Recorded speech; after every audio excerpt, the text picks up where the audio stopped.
Today we're talking about the female athlete triad. I'm Jimmy Fimbres, I'm McKayla Wilbanks. and Karla Scheerer is behind the camera. The female athlete triad refers to the interrelationship among bone health, energy availability, menstrual status. Each component of the triad spans continuum from health to disease. Female athletes can have symptoms related to each component of the triad to a certain degree. Some of the health consequences that come with the female athlete triad include that they may lead to females obtaining bad eating habits. For one example, it would be eating disorders, and one is anorexia nervosa.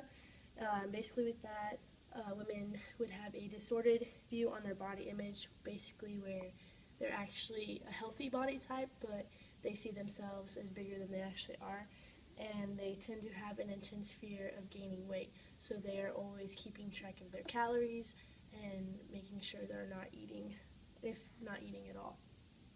Another one is bulimia nervosa, is basically binge eating, where they overeat several calories and then end up binging. And then the last one is eating disorders not otherwise specified, or EDNOS. And basically it's a cluster of symptoms and abnormal eating behaviors that aren't necessarily just anorexia nervosa or bulimia nervosa.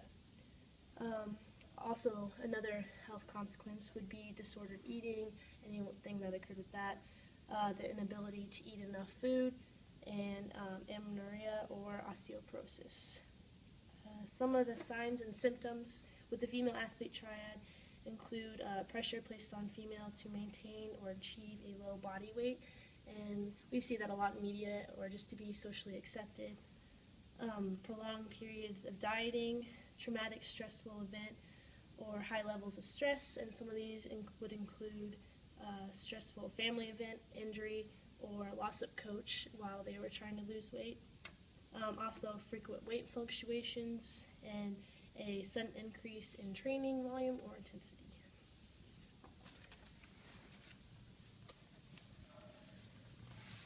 Okay, so some strategies for promoting a healthy body weight include identify what's a realistic healthy body weight based on your genetics, your physiological, your social, and your sport, and your psychological base. You should also focus less on what the scale says and more on healthy habits, like making good health food choices, regular exercise, and some stress management.